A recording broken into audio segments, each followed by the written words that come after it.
Okay, year 9, welcome to your next music lesson online. This one's about rhythm notation. First of all, we're going to look at the notes that we looked at on the staff last lesson. Okay, so this is our spiral starter, revisiting what we did last lesson. So, first thing I want you to do is name the notes, and don't forget to check the clef. So the clef is this symbol at the beginning. All right, we've got 4 using the treble clef, and then 5 and 6 that use the bass clef. I'll just give you a little bit of a reminder before you start. The notes on the lines for the treble clef were Every Good Boy Deserves Football, and the notes in the spaces were F-A-C-E, which spelled face. For number 5 and 6, they used the bass clef, so the notes on the lines were Ghostbusters Drive Fast Always, and it's spelled All Cows Eat Grass in the spaces this time, A-C-E-G. So you want to get on with the starter. If you're doing this at home, do it on paper, and take a photo of it when you're done, because you're going to upload that when you turn your work in. If you can pause the video now, you can listen back to the little bits of tips I've just given you there if you want. But yeah, pause it now and then come back when you've got the answers. Okay, so let's go through some of the answers. Here we go, number 1. Number 1's D, because of, like I said, every good boy deserves football. That starts from the bottom. Every good boy deserves. Okay, so those notes are for the notes on the lines, and we've got a D for our first one. The second one is a G. Okay, similarly, every good. All right, so good is the word that we're looking at, and it's a G. And 3 is B. Every good boy. Okay, the middle line is B. Our first bass in 4 is F. Okay, so that spells face. It's from the bottom, F-A-C-E in the spaces. 5, if you have a look, it's different to where the D is on the treble clef. The D on the bass clef is the middle line, and that's because Ghostbusters Drive Fast Always. Okay, so that middle line is drive, so it's a D. And 6 is an E, and it's All Cows Eat Grass, so that is an E. All right, so let's have a look at rhythm notation. Right, here's a rhythm tree, and it tells us what notes fit into what, if you will. All right, so 2 minims make a whole note. All right, and I've called them minims. Okay, I'm going to go over those words in a minute. Okay, 4 what the Americans call quarter notes, they're called crotchets. 4 of them go into a whole note. 2 of them go into a minim. All right, and then you can have a look. 8. This is why Americans call them eighth notes. 8 quavers fit into a whole note. 4 quavers fit into a minim, 2 quavers fit into a crotchet, and finally 16 semiquavers fit into a semibreve. Okay, 8 semiquavers fit into a minim, 4 semiquavers fit into a crotchet, and 2 semiquavers fit into a quaver. Okay, so I'm just going to reiterate some of that. So semibreves are equal to 4 beats. Minims are equal to 2 beats, crotchets are equal to a beat, quavers are half a beat, and semiquavers are a quarter of a beat. So the important thing is that we learn how to clap these or play them. Alright, so a semibreve lasts for 4 beats, so you'll have had me or Miss Parker teach you, this is a semibreve, this is a semibreve, and that's because it lasts 4 beats. 1, 2, 3, 4, this is a semibreve. 4 beats. Okay, a minim's 2 beats. 1, 2, 1, 2, 1, 2.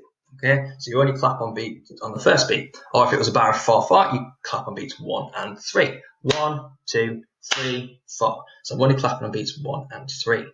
The crotchet is worth a beat, so it's every beat. Okay, and I've taught my classes to use the word T when you see this, and that'll make more sense when we look at quavers and semiquavers. So we've got T, T, T, T, every beat, 2, 3, 4, 1, 2, 3, 4. Every beat, okay, that's what a crotchet is. It is the beat. Then we've got a coffee for a quaver. All right, quavers, it's 1 and 2 and, because there's 2 played in every beat. When we see notes grouped together like this, that means it all happens in 1 beat. So here we go, coffee, coffee, coffee, coffee, tea, tea, tea, tea. So you can hear T's are at the beat, and then I put coffee, and that has a note off the beat in the middle of it. So coffee, coffee, tea, tea, coffee. Okay, and the very last one is Coca-Cola.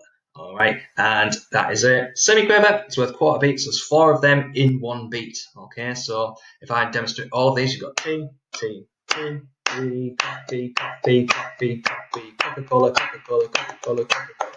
Okay, so they're a lot faster. but the beat is divided into a smaller amount, so it feels faster. Okay, I'm now going to cut to a video of me teaching when you mix up quavers and semiquavers. I'm also going to demonstrate this on the drums, and I'm also going to teach you a little bit about tied notes as well before we start our actual activity. Okay, so it's going to cut to that video now.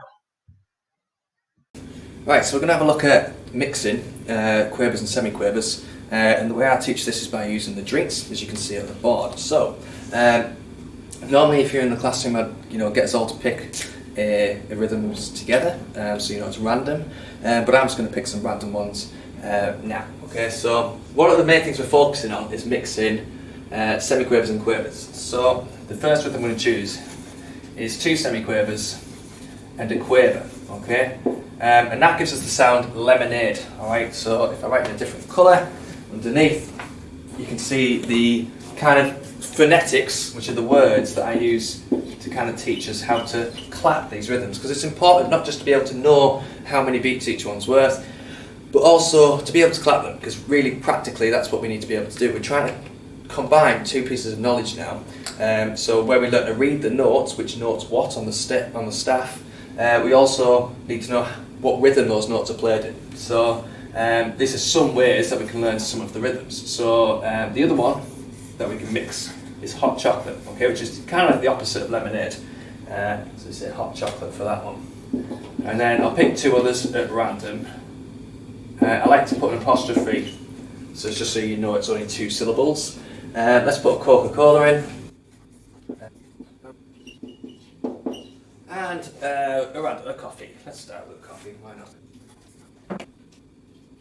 So those are phonetic ways that I teach us how to learn those rhythms. Okay, so that could be played on drums, that could be played on piano if you put notes to it as well, but we're just focused on rhythm today. Alright, so to clap that rhythm, you would, first of all, each gap, alright, this is a beat, okay? So when you see something like this, it's a beat, alright? That is our 1 beat, okay?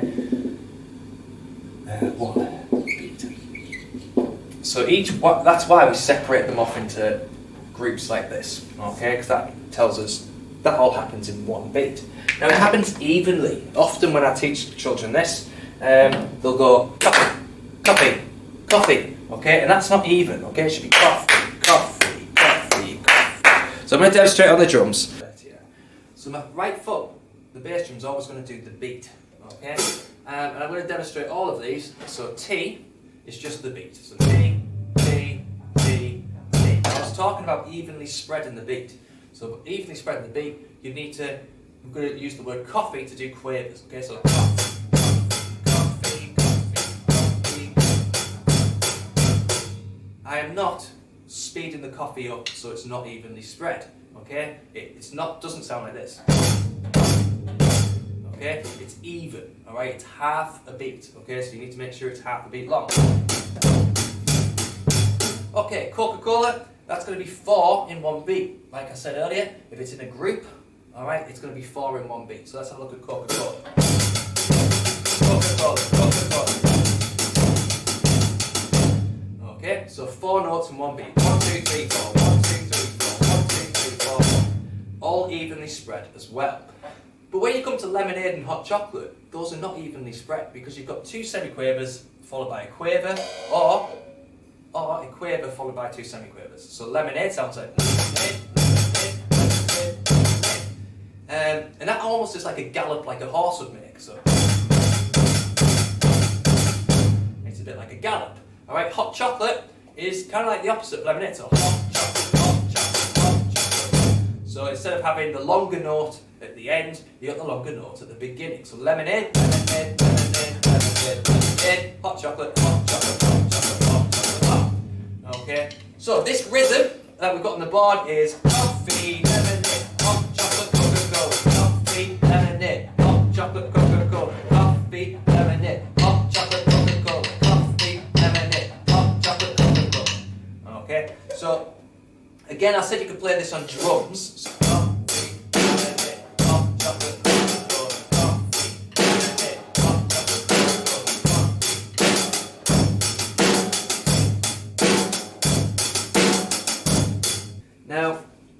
year 9, you need to learn something a little bit extra. You need to learn about tied notes, okay? So when notes are tied, you hold them down for even longer, okay? So just rub this back. Okay, so a tie looks like this. I'll find an easy one to do. Okay, and that means we do not play that note. Okay, so if we tie those, this would still be coffee, be lemon, it would be lemonade, but we miss off the hot and just have chocolate. Okay, so I would put hot in brackets. Okay, we do not clap that one, and then we've got Coca-Cola. Alright, so this will sound like coffee, lemonade, chocolate, Coca-Cola, coffee, lemonade, chocolate, Coca-Cola. Okay, so that'll be held down. Okay, so if that was played on a note, that note would be longer. Okay, we could do another one as well. So we could bring out this one. So this is the core of cola we do not play. Okay, because these two are tied. Okay, so now coffee, lemonade, chocolate. Alright, so that's what a tied note is. It's important you guys know that because some of the music you'll see is also a tie. And we'll cover rests next lesson. Okay, so hopefully that video has helped you understand how to use semiquavers and quavers in the same beat and some helpful tips for that. But now it's time to do your written activity. So you've already done some work on paper with the starter activity. I'd like you to continue on the same piece of paper because, like I say at the end, I want you to take photos of your work and submit your work that way this week. So I've taken photos of the worksheets that everyone's working on in school. So again, you can complete this on your own paper by writing the answer to each question. You don't have to write out the questions, just write out the answer, that is fine. But there are 3 worksheets, so make sure on your piece of paper you're labelling which worksheet you're working on first. Okay, so the first one I would advise doing is the adding and subtracting. Okay, and it uses musical symbols. Now read the top of the sheet. Okay, it gives you the symbol, gives you the name of the note, and also gives you how many beats it's worth. Okay, you've got to come up with how many beats. You've got to work out how many beats that sum comes up to. So I'm looking at the first one now, and you've got a semi-breve added to a minim. Okay, so you're adding 4 beats with 2 beats, so that'll be 6. If you have any questions, please put them in the Google Classroom comments, okay, and I will answer them, or Miss Park will answer them if she's your teacher. So, like I said, the first sheet is adding and subtracting, the second sheet is multiplication and division, and the final worksheet is algebra, all using rhythm to come up with these answers. So, work on those sheets, okay, you're going to pause the video now and make a start, okay. Remember, you're doing all the work on paper, and yes, once you've finished, so pause the video now. Once you've finished, come back and I'll explain how to submit your work. So submitting your work, first of all, take a photo. If you've got Google Classroom on your phone, this will be easy. Just take a photo of it and then go to Google Classroom, go to the assignment that we're working on. If you can't find it, click classwork at the top. This one's called rhythm notation, and then if you click classwork, click on rhythm notation, the title, you'll then be able to click on view assignment and it'll bring you to the assignment. On the right hand side there's a box that says add or create. Okay, click on that, find your photo from your device and upload it. Finally, don't forget to turn it in when you submit it. This means I will probably find it faster that you've done the work and I'll be able to give you some feedback. Okay, so if there's any problems, please put your comments into Google Classroom. I'll get back to you on Miss Park. I'll get back to you as soon as possible. And yeah, enjoy doing the work, and I hope you're all staying safe, and I'll see you all when you're back.